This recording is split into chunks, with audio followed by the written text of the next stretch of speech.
Et... Armée. Immobile.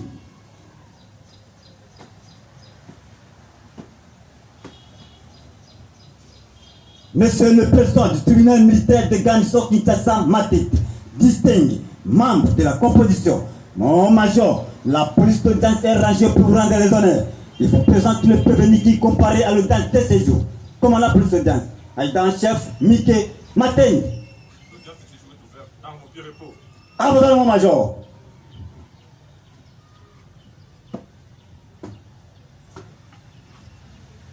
Armand.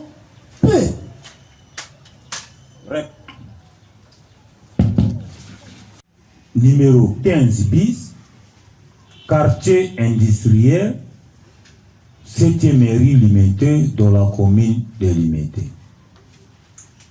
Affaire à continuation in RP numéro 0847/2018, RMP numéro 6313/WBG/2018, en cause l'auditeur militaire de Ganzo de Kinshasa Matete, ministère public et parti civil, mouvement debout congolais et bâtissons, demoiselle Nathalie Kalanga Chimanga et Chimanga Mukendi.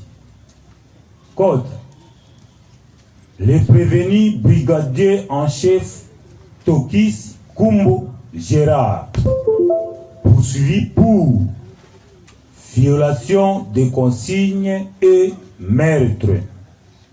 Ainsi, fait à Kinshasa le 22 mars 2021 par le capitaine Bernard Douba Waya Ahimalongo, le greffier du siège.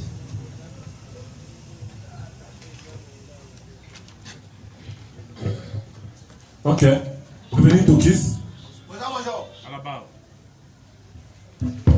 Les partis civils, mouvement des Congolais, mademoiselle Kalanga et monsieur Chimanga.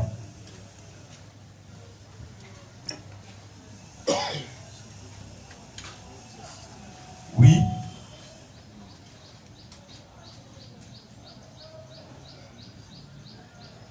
Bon, pour les partis civils, Nathalie, et il y a, parce que Mukendi est déjà décédé, il y a un amendement que nous portons sur la feuille d'audience aujourd'hui pour dire que nous avons, en lieu et place de Mukendi Chimanga, nous avons Kankou, mademoiselle Kankou Chimanga Mireille, donc sa fille aînée, qui est partie civile, par reprise d'instance au nom de feu son père. Nous déposons le procès verbal du conseil de famille.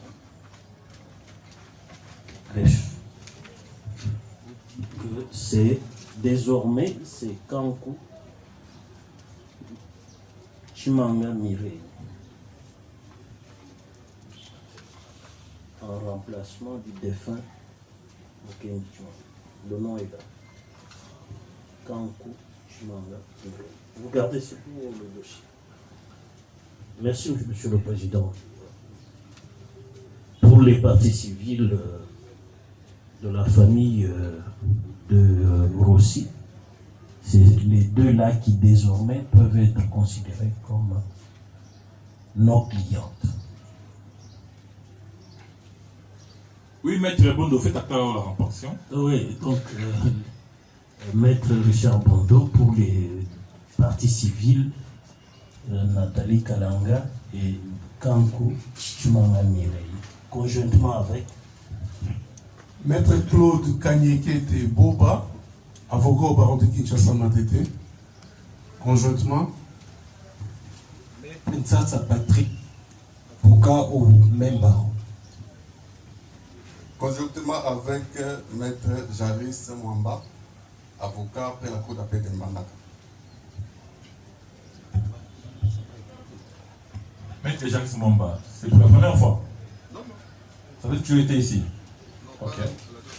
Ok, ça va. Ok.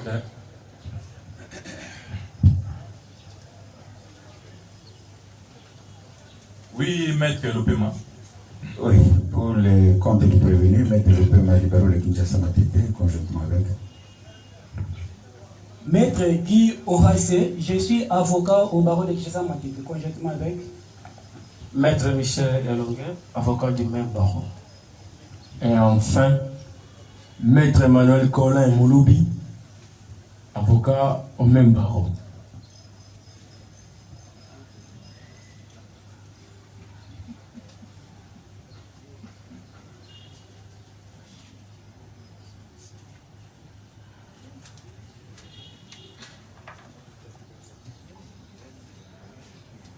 La partie civile Mouvement Debout Congolais et Bâtissons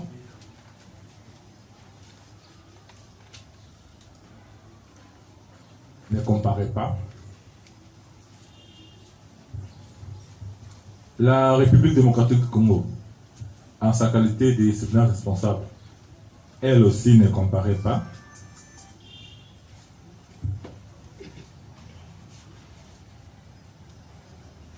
Les renseignants et témoins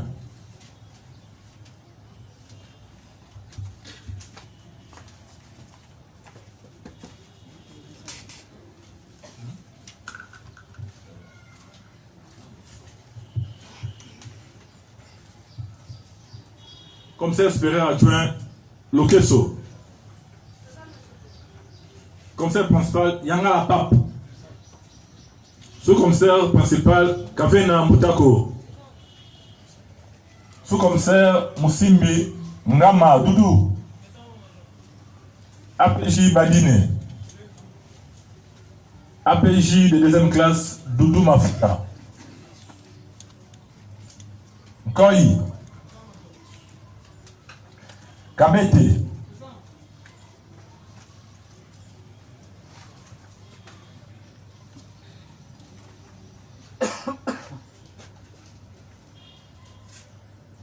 ok. Bon, je crois pour l'audience de ce jour, nous devons d'abord terminer avec l'audition des témoins, notamment Koi et Moussimbi. Et après, nous allons procéder à la visualisation du sport audiovisuel. Oui, Maître Claude Bobé. Votre nom, Monsieur le Président, apparemment il y a deux témoins qui ne sont pas là. Kouya, vous n'avez pas appelé Kouya, et puis Kilouba, et puis voilà.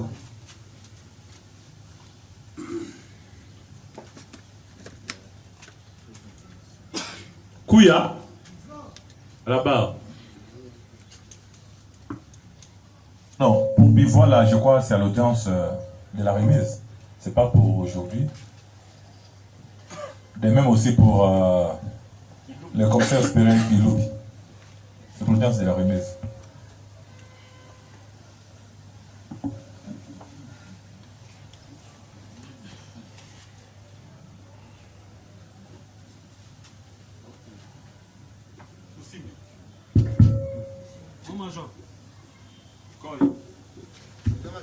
Kouya.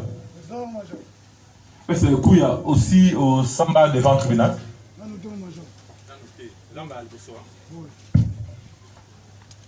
Simbi Pendengamoro, c'est ça. Koi. Au Samba devant le tribunal. N'a noté. Donc, il y a un Samba. Pas pour l'audience. Bombana no Musimbi. Et puis Kouya. Tout est calana Koi. Et puis, comment pour l'audience? Puis ça va quitter, n'a pas avocat, et puis n'a pas témoins et renseignants.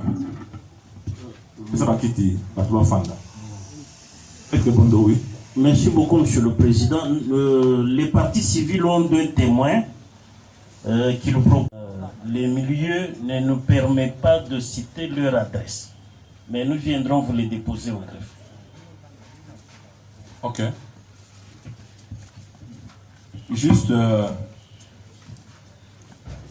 quand le conseil des partis civils a acté la comparution, il y a un document qui venait d'être déposé, séance tenante sur le banc, civil Chimanga Mukendi, BDQ. Chimanga Mukendi puisse être remplacé par sa fille Kankou Chimanga Mireille. Quelle est la position du ministère public?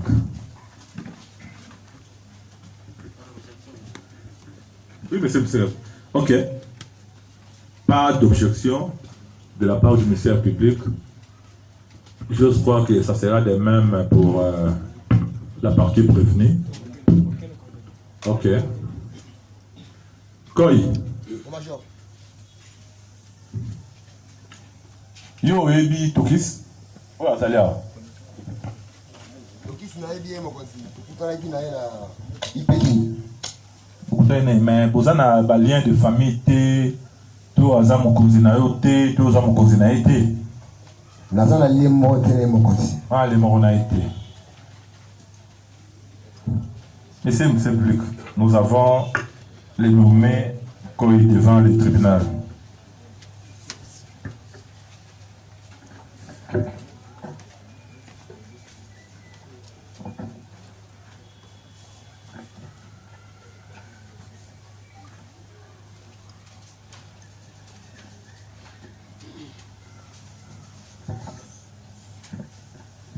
Mais c'est public. Il y a un micro juste. Merci, Monsieur le Président, pour la parole.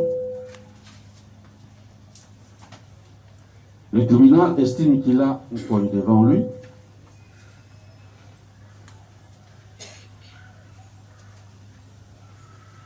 Nous estimons qu'il soit versé au dossier la liste des témoins. Dossier physique, monsieur le greffier, dossier physique.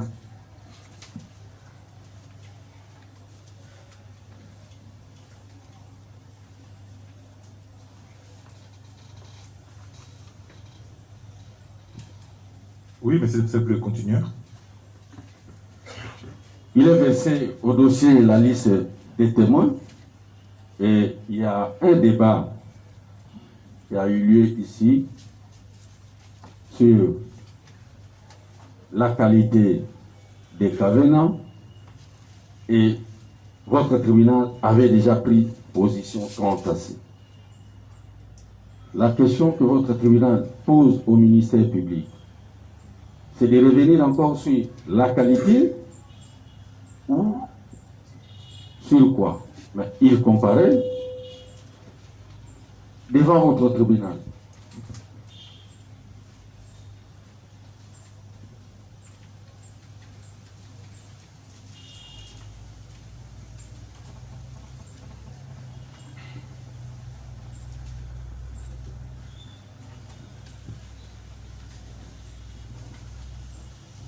Oui, en son temps,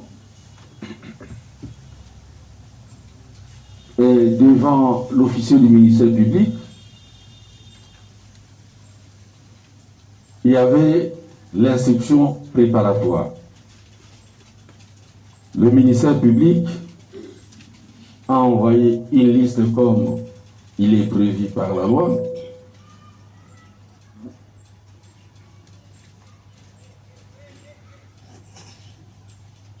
Sur la liste du ministère public, envoyé avec les dossiers, Monsieur le Président, le ministère public n'a pas repris les noms d'un COI. Bien qu'il ait été entendu devant nous,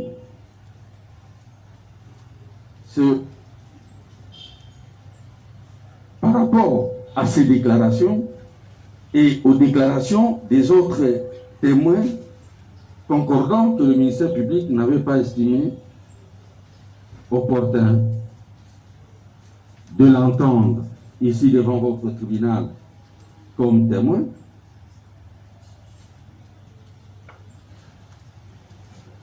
si votre tribunal, et certainement c'est la partie civile qui a demandé à votre tribunal de faire comparaître M. Nkoyi, c'est à cette partie-là de préciser à votre tribunal sur quoi il veut l'entendre. Et nous sommes là, Monsieur le Président, s'il y a des questions à poser quant à ces, ou des éclaircissements, sinon des réponses, nous sommes prêts, Monsieur le Président, à éclairer votre tribunal, pour autant que c'est l'organe de la loi, c'est nous qui sommes l'organe poursuivant, nous avons. Ok, merci. Je crois à une des audiences, c'était juste les parties civiles qui ont exigé la comparution du nommé Kouya. Nkoyi, pardon. Il est là. On a posé la question au ministère public et le ministère public vous retourne la balle. Vous avez la parole, partie civile. Merci beaucoup, Monsieur le Président. Nous avons quelques questions à faire poser aux témoins Nkoyi. Dès sa comparution ici, il y a un instant, Nkoyi soutient avoir connu Tokis Ali Pékin. Alors, la première question que nous lui posions est celle-ci. À la date des faits, était-il... Non, maître, minute. Non. Je crois, c'est pas encore le moment. Le ministère public vous a retourné la balle afin que vous puissiez dire au tribunal des séances si la comparution de ce monsieur s'avère indispensable. Les questions viendront après. Vous avez la parole, maître Mbodo. Nous avons des questions. Donc vous avez des questions. Le moment venu, nous avons des questions. Okay. Donc sa comparution s'avère utile. Utile et indispensable.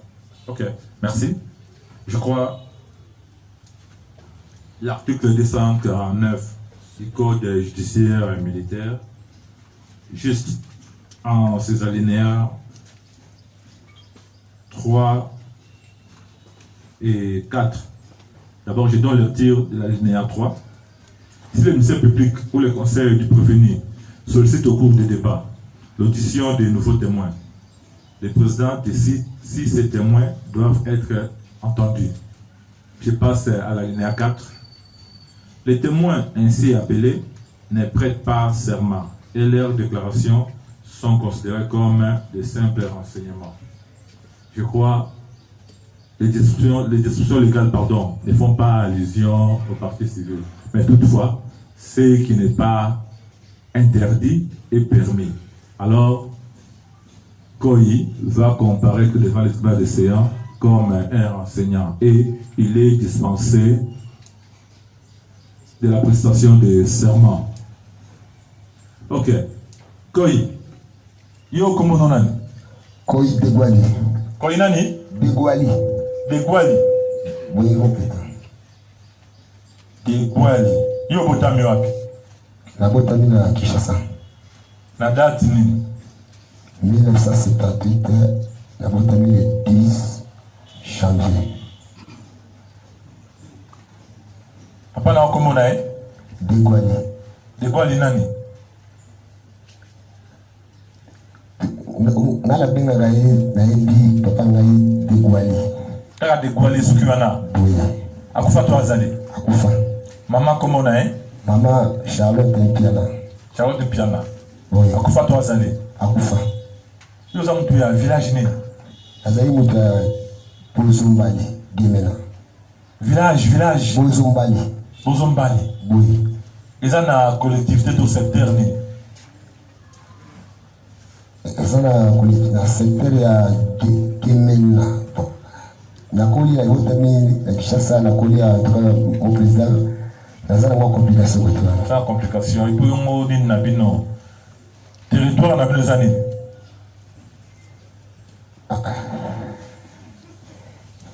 Mon territoire. Province nabino. Province nabiso Équateur. Équateur bapanzango comment est belé. Siti Ubangi. Siti Ubangi. Oui. Yo sara musani. Naza policier. Unité na yo. IPK. Grade na yo. APG. Osala c'est wapi? La sali c'est na Kalfungula. Na mbula ni. Na 2006. Otanga. Na tangi ne mingi. Usuki na classe nini? Usuki na deuxième série. Obala. Nazana mwasi na balite. Ozana bana boni. Nazana bana 9. Ofandi wapi? Nazana Kakabila, Alemba. Bloc, quartier. Nazana quartier 3 numéro 30.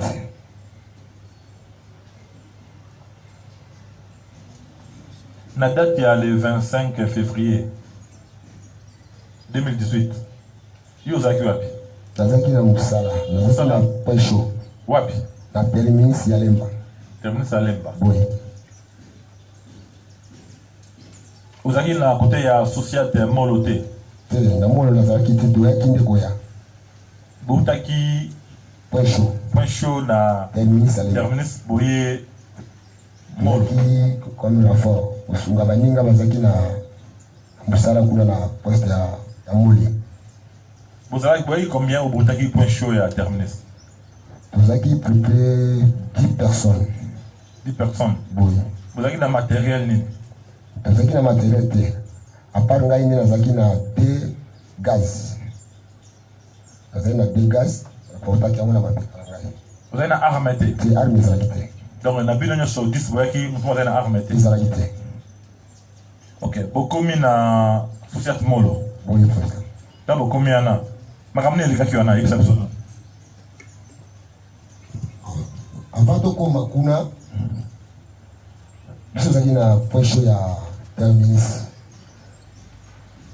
Tovandi tomoni jeep ya intervention ya biso ya dema. Eleki biso na terminus. Etiki biso na terminus. Et que ici Moli. Dans le temps, il y a 20 à 30 minutes. Sous antenne na biso ponga na sala na Moli. Mais musala joue tous les consigné na point chaud.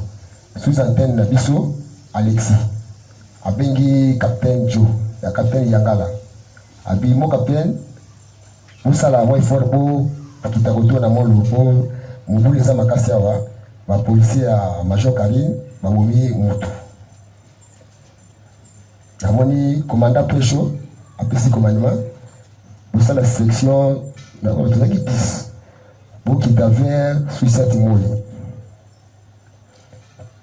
Ba konzi baliki boso na capitaine Yangala pe boso na wena ba konzi bele pe obsipe ya siat ya biso alemba zaki. Obsipe ya siat ya alemba pe azaraki.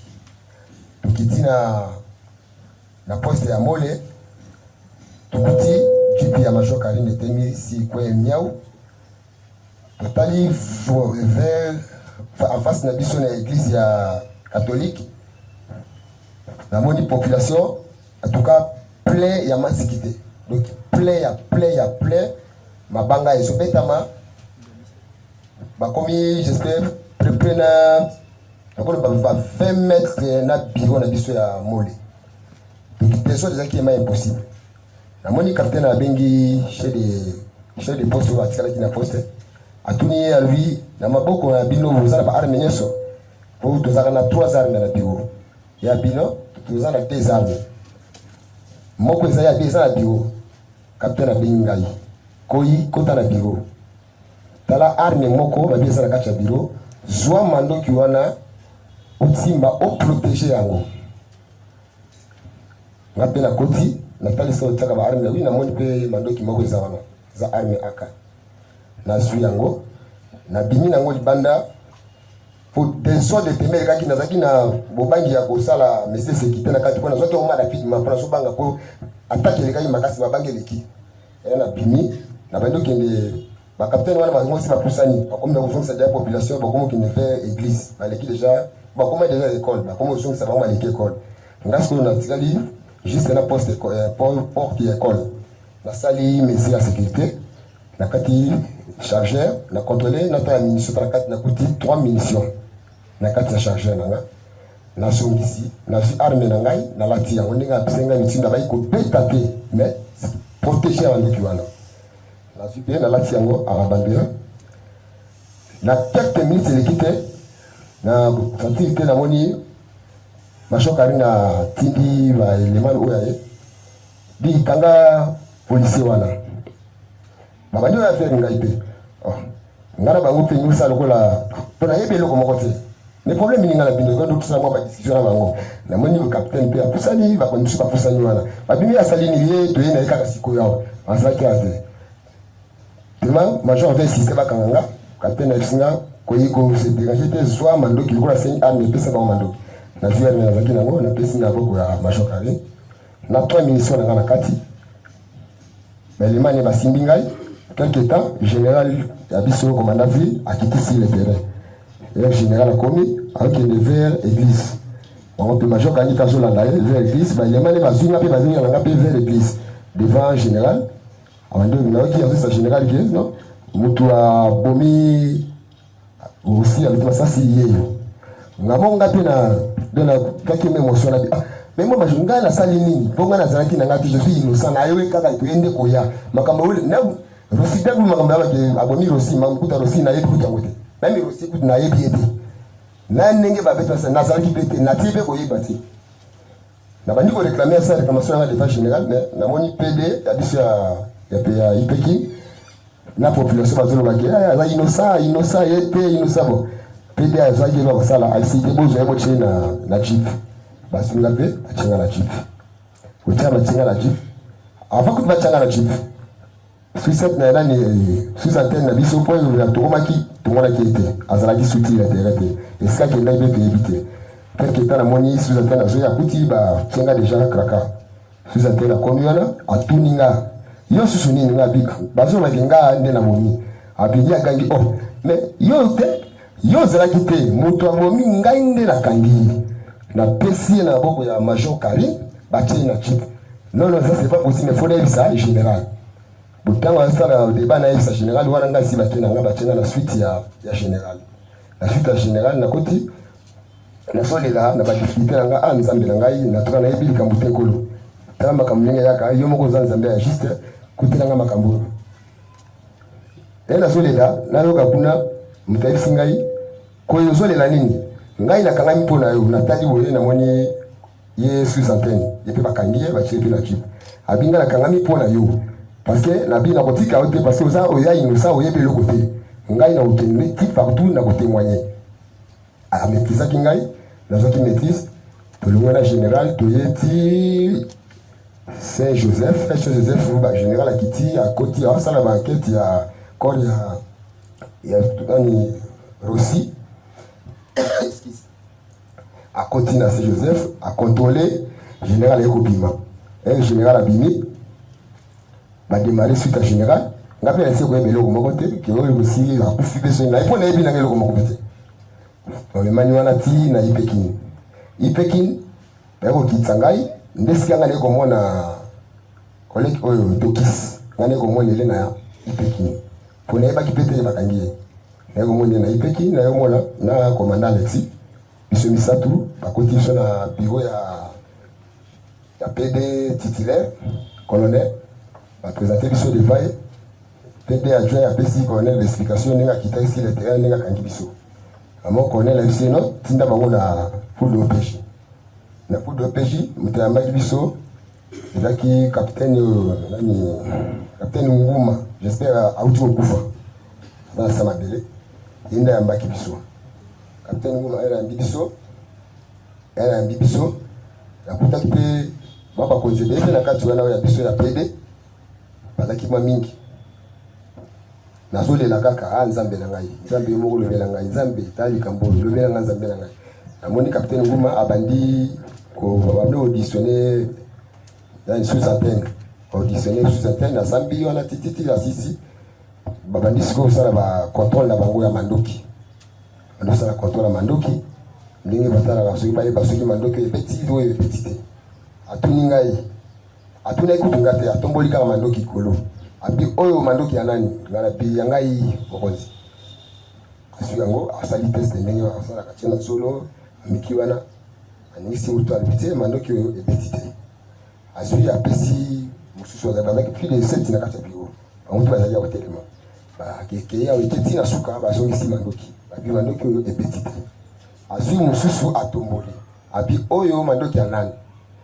tokisi abi ya ngai era tie na zolo aye koreponda abi mandoki ebeti ya oyo peti yo bomi mutu wana ongale okakinga na bisi tokisi ya zibatenga ebeti masasi te mutabeti masasi sinko ya bino mais mandoki na yo ndi yango ezobimisa solo ya masasi apesi bamisusu mpe batali bango tu même kaka réponse babandi auditionné liboso ye baauditionné mpe ngai mpe nasambi oyo ngai namonaki te ntito ye mpo nayebi eloko moko te atuni ngai meme rosi ngai mpe nayebi te ye te jusqu'à maintenant mpe meme na teme na justice ya rosi natika koyebi te te nazoye daye koyemonela ye kaka a partir ya tribunal na bapolo ya bandeko ne balati nde namoni na mokongo na rosi yango nde ye namonaka etuka liboso na tribunal esalemaki na prison na ndolo esika namonaki rosi basambisi biso obotya bango na kasho batie biso na kasho ya ipekini tolalaka wana 2 jours na etokisi après 2e jour naye komona colonel pd ya biso ya ipekini namonaki ete me nayoki kaka babelelinga mpo tuka liboso babimisaki na etokisi deuxième jour babimisaki tokisi bakende liboso bakende bamoni bafandisi mpo totala kaka likolo na mwa madusu na liso ya kasho wana bazotanga soki bafandisaki oyo eleka libanda nga na koyebana nga te po soza na kasho me tozomonaka libanda 2e jour nde nakomona babimisi bayobenga ngai lese koyi boye présent nakiti na se babimisi nga namoni colonel ye moko pd babimisi ngai mese si ordre ya bakonzi balobi ndenge ozana ozonga ndako na yo te kotawa sukola mai zonga na poste ya mosala nantuka nazaki sipinga bi moko nde nazonga bien tiari afe zonga na poste ya mosala napesi pia bazonga nakoka kosula so mai te nazwi kaka teni na nga na botini nde ezalaki nalati mwasi na nga mpe akotika bilo ya kolia nayisi ye abengi ngai mama tozokende ndako ye pakamu nabi tozokende ndako mpona mwaki yango manzambe alobeli nga fema nazwi biloko wana na mati nasengi poste napesi bandeko tekisi bazali na kasho napesi bango na kiti nazwi mwasi tokoti mutuka tokende ndako apres capitaine atuninga oyo poste naye na poste capitaine atuninga ese apesi yo mandoki na biso ngai te nakoki kotuna makambo mandoki te ye moko abi te biso mo tokolanda mandoki na biso kuna po oyo mandoki eza na problème te na ndenge akende aza na invitation euti auditorat ite abengisi biso foto kende atuka epesaka kaka kobanga ngai nabangai ngai abi te mo capitaine oyo yawe makambo ezolanda nga kaka ngai likambo nayebi te nakemosu na auditorat abi te oyebi eloko te okende kaka ndenge oyo oyebi yango wana oyo koloba bito oyo omonaki mpo oyo ozalaki te nayaki na capitaine tina auditorat asambisi ngai nasambi selo ngai nayebi namonaki aliberi ngai mpe nazongi ndako prochainement susu na ye lisusu auditorat nazongaki nanga babengisi ngai na tribunal na prison ndolo saka nakendaki nase présente ok koyi donc bino les personnes wana boutaki na terminus bokomaki na société molo wana déjà masasi ezebetami déjà mokone makambo événement esalami déjà nyonso esalemi donc population aseliki nde nsima ntango bamoni deyaka émutation masasi boye mojo bino boye nsima biso kutu toyoka oka nde na monoko ya bato kake babomi mutu tango Alexa benga kike ba mo capitaine boya wa bidi awa ba soda ya bashoka rini ba bomi mutu de bisotoye. OK. Commissaire adjoint, commissaire principal nani Yangala. Papa. Yé le manao. Est-ce que nenga lobia ke bukuta kina terminus boye na sucette molo, ça bon moi. Ça qui bon pour tous avec la ici. Donc tabino boye déjà makambo dozo le blalor et c'est ça m'a déjà. 30 à 40 minutes c'est ça après va bien sur les deux. OK, nous on place nous là. Vous avez des questions à poser pour enseignant Koy. Merci pour la parole, Monsieur le Président. Nkoy. Tribunal Lingeba. Tango bokendaki intervention après avoir kobenga bino bokende intervention kuna na église catholique. Tango komaki kuna bokomelaki place Major Karine azana basodobi ozalaki na place mosusu.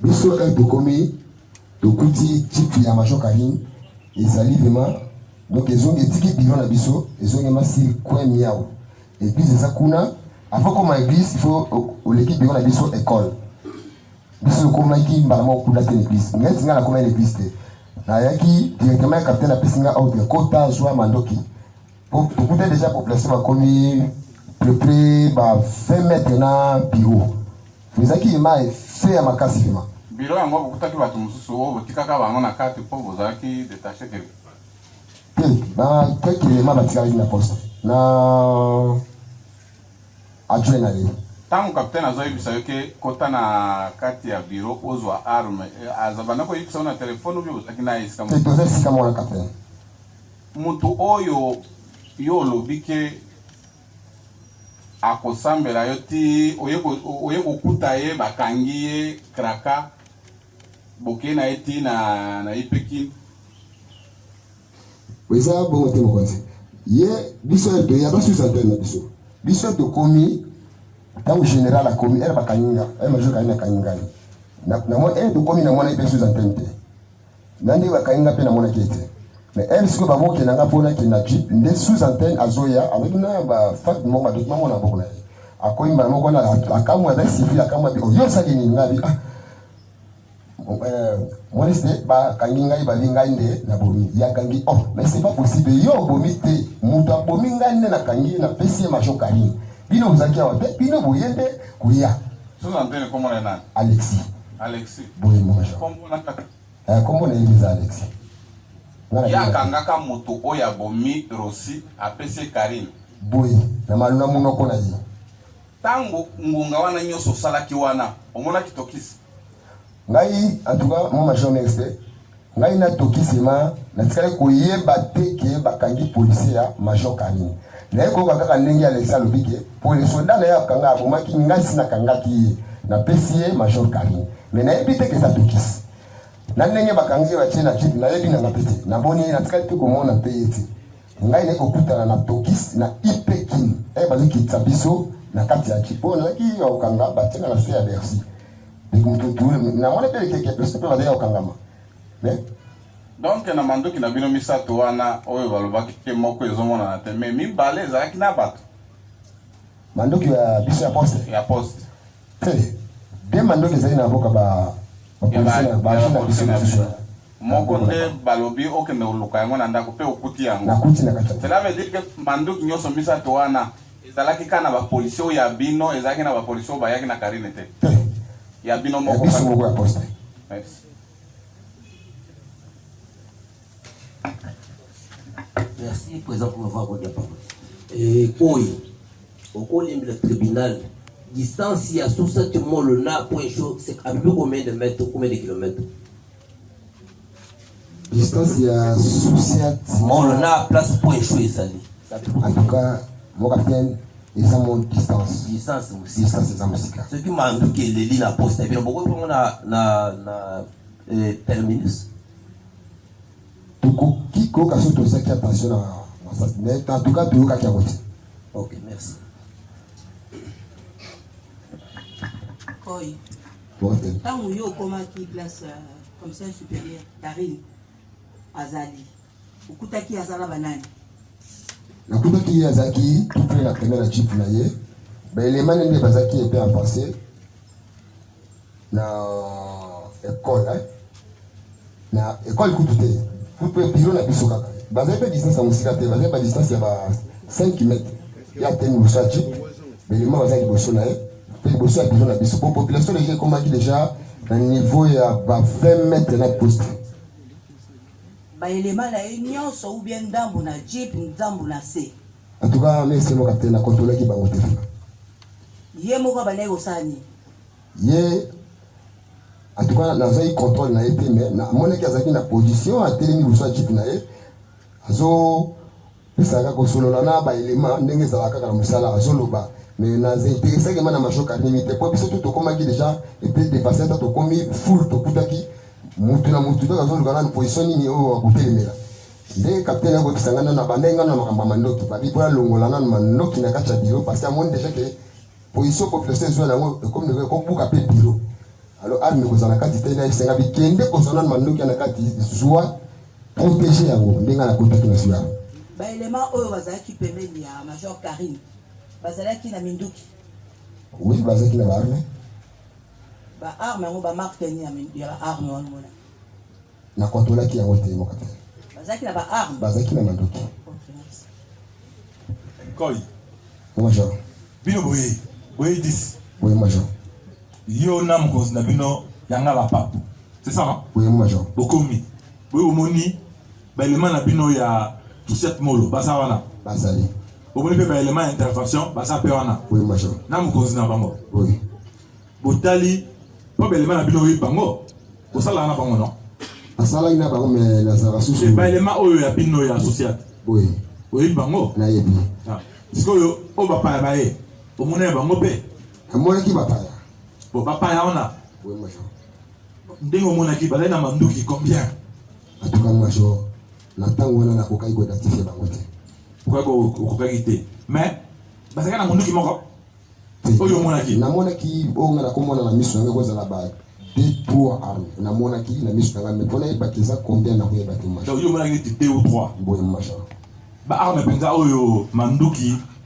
ba aka ba uzi ba nini ba arme na biso kaka oyo ba kaka mais en tout cas pona identifier ba arme na makene ba arme tellement major en tout cas il y a moi passe pour tout ça qui déjà to koma ki mais na moni basala ba manduki na maboko ala manduki oui major basala na biloko la police te ke o e boka ba gaz o boka ba nini te ba grenade ezalaki parce que na grenade pe petaki mutuna yango à part o e boka ba grenade biloko ebele wana omona pe o e boka masasi o e betaka masasi bon major okuta mape mokozi biso boya toye na soki ema tant pe vraiment ko contrôler bango vraiment honnête mais somme d'assimi aka o e baki o assimi aka d'assimi uzi baki o assimi uzi d'assimi fal o baki assimi fal nazaki ema na temps contrôler bango vous avez temps contrôler te ok merci pour la parole encore monsieur le président Nkoi bonjour tribunal ingeyeba utaki koloba awa muntu oyo abana kolobela yo po ya sale loko moko te me wepengle loko moko lobike ngai na yebi mutu oyo abomi mutu wana ya bana koloba yango amona ki ndenge ne o ye moko akangaki atuina arme apesi major Karine akangaye ndenge ngabana koloba bongo te mokozi ngai eriba yena ngai débat général tango ya kuti ngai bakanginga atuni ngai yo sali nini na la bité honesté balobi ngane na bomi abi yo ndenge nini parce que mutu abomi nga mutu na kangaki na pesi na maboko ya major Karine tribunal ne linge nenge kana tunaki nenge ka tribunal tuni na lobi boy oui major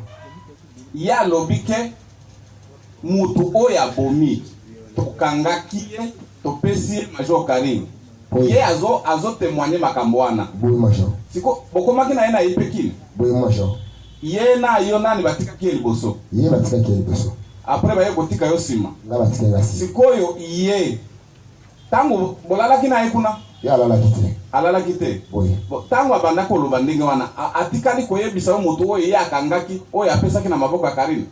En tout cas, ayebisi nga moto te mais ye tokomi atémoignaki yango clair devant ba OPJ. On a obéi Pékin. Alobi toteli na tokisi. Ya azoloba bien devant tokisi. Alobi yo na moto nakangaki yo bomi. Eza ye te. Po bango bazalaki te. Avait insisté devant tokisi mwana na misu na nga na Pékin.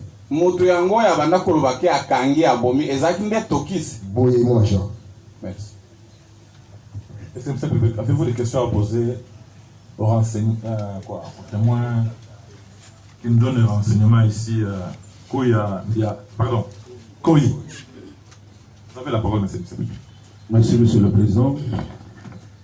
Comme nous l'avions il n'y a pas longtemps dit, on n'avait pas assez de questions ou on n'avait pas de questions à poser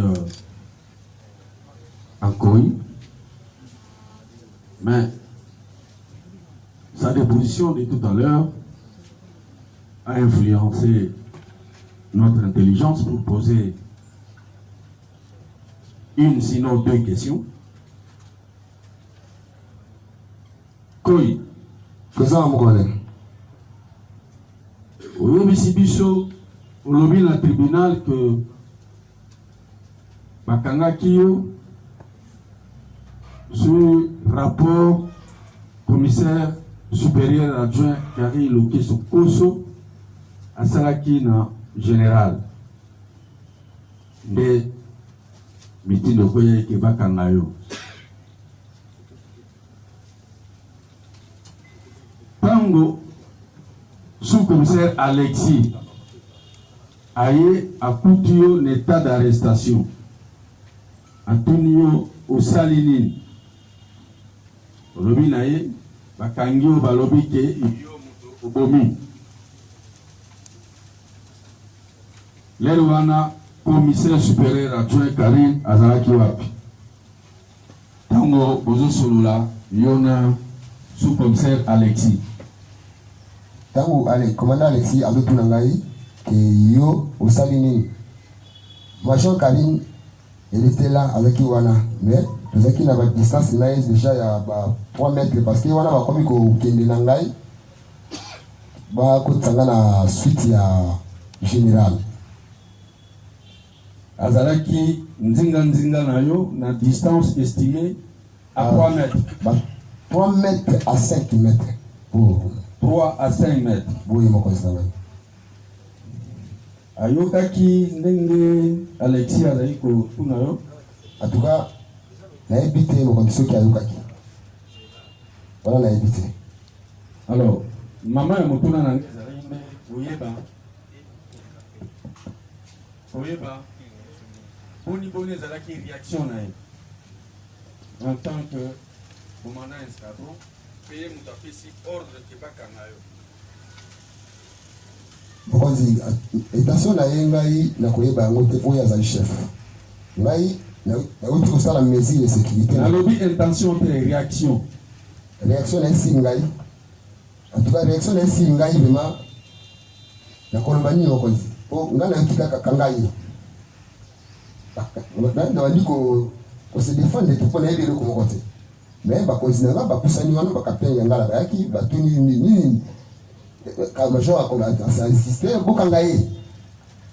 Alors capitaine alino soit munduki na yo pesa alikuwa sema munduki. Soit ba biloko na nza na ndito le kola ba carte na yo ba téléphone na yo pesa biso ba continue na yo. Oza lelo ko mo to sali kende ozobima ko sali le côté. Nani aposali ordre bakanga yo? Major Karine. Major Karine. Boy mo konzala. Mais nazana PV na yo ya le 20 mars 2018 la côte 27.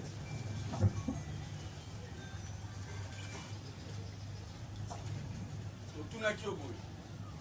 Côte 27. Qui vous avez arrêté en date du 25 février 2018? Réponse sérieuse avec qui? C'est les commissaires provinciaux. Alors, na malobo bibisi siko na osambaki na le 20 février 2012 nasambaki malamu kaka ndenge nazosamba ndenge nalobaki ke Major Karine akangi ngai apesi ngai na maboko apesa ye na kanda liboso ya général ayebisi général ke soda oyo nde abomi nde général PD ipeki apesi mitindo otya ye na jupe. donc yakoyoka ke avant général aya na PD ezalaki libre na manduki nazalaki libre. Ok. Oui, maître. Nous voulons que notre comparaison pour les intérêts de la République. Maître Intombo Sala, avocat Bancomo Central. Maître Intombo Sala. Intombo Sala. Avocat au barreau de Bancomo Central. Monsieur le greffier, veuillez modifier la comparution de la République. Acté qu'elle comparait représenté par son conseil, Maître Intombo Sala, il est du barreau de Congo Central.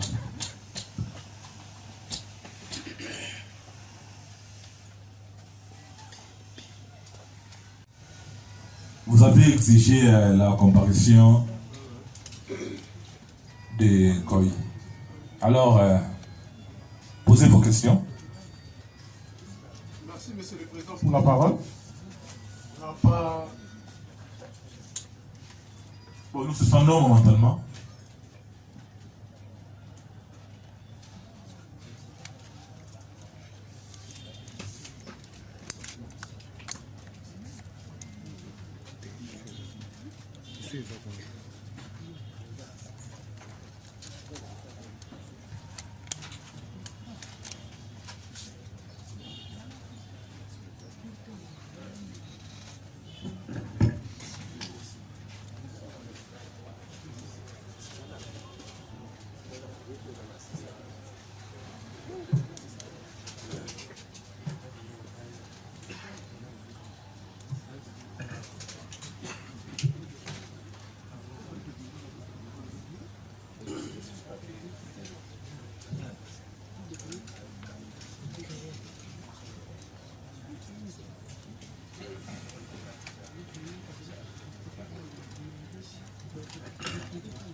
Déposition de M. Paul. Certainement, le tribunal a compris pourquoi les partis civils avaient exigé sa comparution. C'est justement pour rafraîchir la mémoire du tribunal, dans le sens que le commissaire supérieur adjoint Karine voulait obstruer l'enquête que la police devait mener. Parce que, en présentant M. Koy, qui était venu à la fin des opérations, en lieu et place d'une autre personne que Madame Karine savait personnellement bien, ça prouve qu'il voulait dénaturer le fait. Voilà pourquoi nous avons voulu à ce que APJ Koy dépose pour que le tribunal, dans ses oreilles savantes, se rende compte effectivement de la manigance que le commissaire supérieur adjoint Karine avait entretenu sur le terrain. Nous allons revenir au moment opportun, nous avons dit. Donc par là, il n'y a pas de questions. Il n'y a pas de questions. Donc, juste la simple observation. Voilà. Ok. Côté parti de revenu, avez-vous des questions à poser au renseignement Koy? Oui. Minute. Oui, Maître Bondo. Monsieur le Président, nous avons une question. Parce que le jeu en vaut la chandelle. Koy nous dit... Maître Lopema, vous tenez une audience parallèle. Koy est très catégorique et ferme dans ses affirmations. Il trouve dans la DIP de T2, P2 ou P2 non. il trouve Alexis. En tout cas, dans ces affaires-là, je suis vraiment profane. Il trouve Alexis. Alexis s'exclame. Comment toi tu es ici? Moi je suis arrêté en tes lieu et place. Oh. Alors la question qui me vient à l'esprit est de savoir, Karine a prétendu que Alexis lui avait présenté Tokis comme le meurtrier, entre guillemets. Mais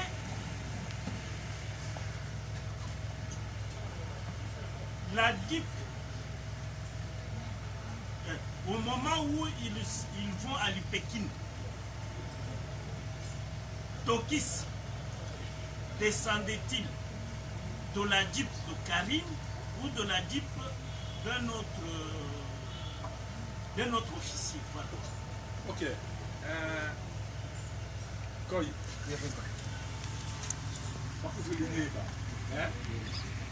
Dans le commissariat provincial, il y a commissaire supérieur adjoint, le Christ Karine, il y a officier de service. Pardon. Toki sakita na mutu gani? Mutu ka moko na yo. Oyo ya. Commissaire supérieur adjoint. Le caisse Karine, le caisse Karine to binom balé bokita na mutu ka ya officier de service mususu. Biso yo soto kitaki na mutu ka moko. Ya nani? La suite ya général. La suite générale. La suite ya général. OK. Donc, quand il dit nous tous, en ce compris Tokis, okitaki biso nyonso na batokisi na kati me nayebi tokisi te namoni kaka na Alexis bakangaka mpe capitaine moko azaka mpe innocent kokota kaka makambo ekate kolekisa général koma elokola mwa dérangement capitaine ape bakangaka ye azaka nteni civil. Deuxième question qui nécessite la comparution de Karine. Si elle peut comparaître pour qu'elle réponde simultanément avec Koi à la question que je vais leur poser. Comme ça, je vais adjoindre le question. À la barre. Maître, libérez un peu la barre. Hein. Si vous n'avez pas de questions, hein. Il y a des choses là-bas. Mettez-vous. Hein. Soyez à l'aise, soyez détendus. Hein. Libérez la barre. Hein. Si vous avez des questions. Maître Herman. Libérez la barre. Libérez la barre. Nous avons des questions. Nous avons fait devant la barre et vous allez prendre la parole. Comme vous prenez des chaises conseils. Que la barre soit dégagée. Ok, oui, maître Kondo. Merci beaucoup, monsieur le président. Libérez la barre, libérez la barre. Maître Claude. Parce que Maître Karine, il y a la place là-bas. Asseyez-vous. Le commissaire supérieur. Revenez devant la barre. Oui. Le commissaire. Nous savons que vous êtes. Ces conseils, laissez la barre là-bas. Bien sûr, monsieur le président, nous demandons aux avocats de libérer la barre. Non. Dès que vous demandez la parole, vous avancez. Ok.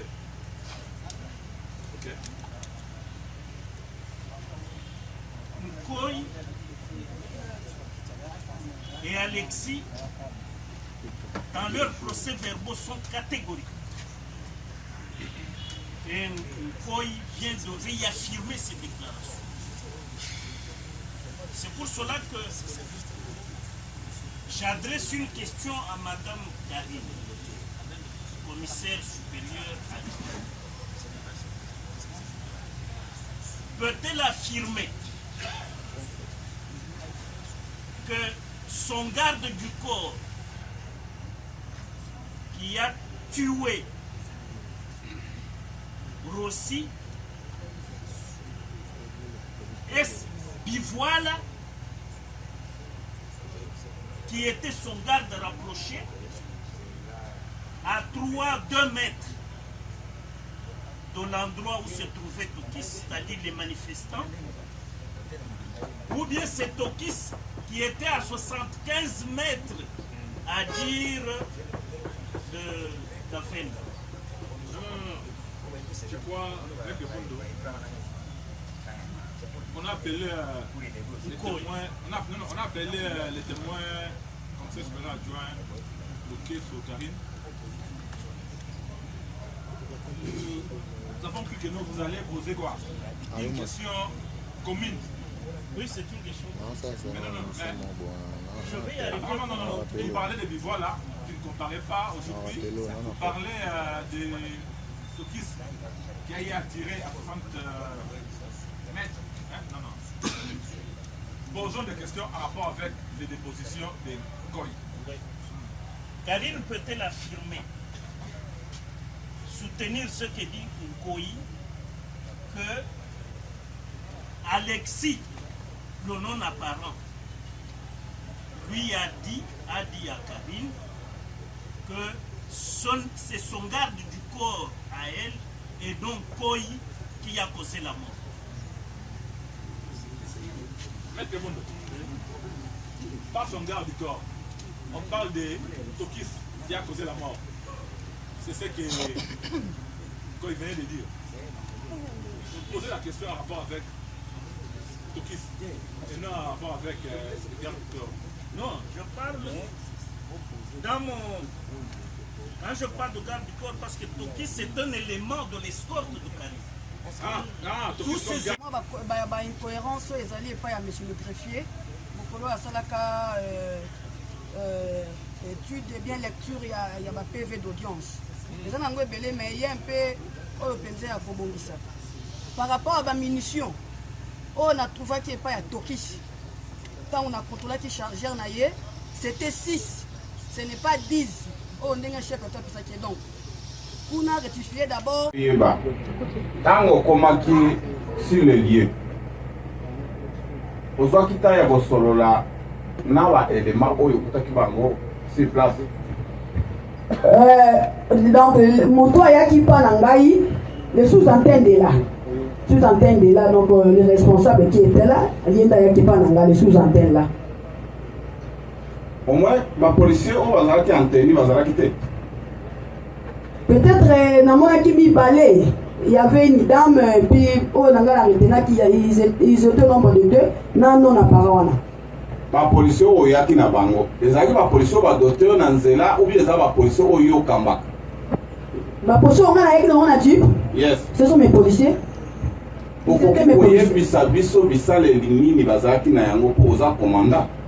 Bon. Misale jipe mukolo wana misale oyo zalaka nango na esiko fandaka te na jipe mukolo wana oyo yaki na intervention na mol nazalaki na balacrymogène na main balacrymogène na fusil na babale blanche de balle d'exercice et ezalaki na baarme parce que babale n'exercice pas tapé donc na aka bien na fusil automatique on va bien faire au commis sur place non appareil aye ou bien en tenue civile au solo linaye accueilli azongi lisusu ngonga nini sikoya yaki koyebisa yo ke intel abeti aussi longtemps yo moko oza sur place yo nde chef ozo conduire équipe wana otikali koyoka ngonga ebetami te oza appris na moto mosusu ke so policier na yo oyo abeti masasi ezalaki na ngonga nini ntango bureau de aye bimo major conseil eloko mote tikanga na pekisa bango na soa na bango le monsieur là en tenue civile a que vers le manifestant à côté akei mabange bandi ntango mabange bandi vraimen ya makasi nazongisi motuka nsima na kiti na poni équipe ya 6 personnes na kiti na bango na bango na yeso atikaki bango so zaki na ba arme ya AK na ba bana l'exercice et puis na tokis na parmi batwana na kiti na yebisi bango ke bino de go tika ko kenga mutuka parce que dans zone c'est mutuka na zone ici yango donc avenir ya miao boye et puis mon loboye donc avenir au miao est-ce que vous avez terminé ça ou à tokoti tout ça que awa koto ndé avenir ya église na zone c'est mutuka juste mutuka za kotala simanango donc on dit kaboli les avenirs tout qui na terminus na sima donc na miao na sima et nous sommes totikali na avenir ya molo wana totikali wana na pousse moi ke 10 mètres na ce qui va tourner va longa bi ke bi bokita te bokengela les axes ici peut-être les manifestants ils peuvent déborder bako ka se mutuka bien boko zo problème botala après na somaki batwana na donc verbalement et puis moi ta moké comme ça on à comprendre ndé na pesi ordre na lancer la grenade à main à boaki dans la boaki et puis il y a fumigène donc il y a couleur il y a boaki mais pas fait na bango donc tant mutabiona kenda libela il a qui a continué dissimuler la foule. Je ne savais pas là où le monsieur est parti. Le monsieur s'est dissimulé la foule à Kei. Toti un peu qui va parce que musika penza musika mabanga bikema musika kutu. C'est comme ça c'est fait. Après ndé simanango na komona Tokis. Bon, je savais pas que c'était Tokis. Le bureau, les mêmes bureaux D là, les mêmes bureaux D. Le bureau D à Soya na Tokis. Donc na mutu ala tina policier azozonga sima le bureau D aza kolandaye. Dans la langue wana oh. Donc ça va qui boye parce qu'il y a des boye. Dans le comment ni o mama ya beti. Na tuna beti no beti kuna muta apenga siko na kangie. Il y avait le chef plutôt ba puyenga poursuit ma manduki na ye. Dès la ici même il bureau de là. Tu vois comme toi tu as vu une personne tomber que l'autre va mutuana yela biso yela ngai to ke l'hôpital. À ce moment là tikalaki na kena na Tokis na compter munitions na ye ndenge chef peut-être d'autres les qui disent na mon des assises. J'ai noté quelque part na tuni Tokis mais na tuna na tikatio na chipo comme bo ndenge ni.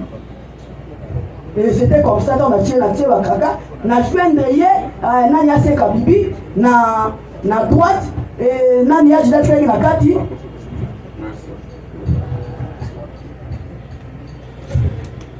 Merci président pour m'avoir fait la parole.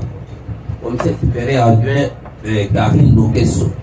Mon capitaine. Au Yébissa tribunal, la section où vous avez combien d'armes de guerre comme AK-47 ou si il y avait combien d'armes dans ce véhicule? Na arme nani nanga ezalaki na 3 armes ezalaki donc selon le deux à chef Pléton parce que chef Pléton c'est lui le commandant direct et moi j'étais le commandant opérationnel sur le terrain donc yende mutu adotaki belema na ye donc arme misato oyo ezalaki ya aka na uzi moko ezalaki tema bamiso yango ya zisi ezalaki te ezalaki nango vite et puis ndambo garde corps nanga ezalaki na aka na bamunition en exercice na 3 na 4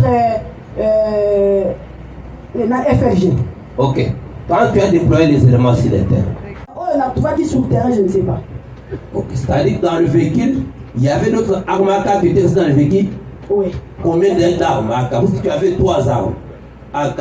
C'est ça, non? Oui. Votre garde de corps avait une autre arme AK. Oui. Ça fait 4, non? Avec Ouzi, ça fait 5 armes. Mais sur le terrain, votre garde de corps avait l'arme AK. Mais dans les véhicules, il restait combien d'armes AK? Mais c'est ça, moi je dis que j'avais laissé les 4 policiers pour garder la jupe et puis pour continuer à Azimut Nabango par rapport aux manifestants qui peut-être déborder. C'est ça que j'ai dit. Et lorsque j'ai vu Nanazo Bazoya n'a pas un apparent, alors c'était du temps pour vérifier la moitié par un exercice. Ok, merci beaucoup.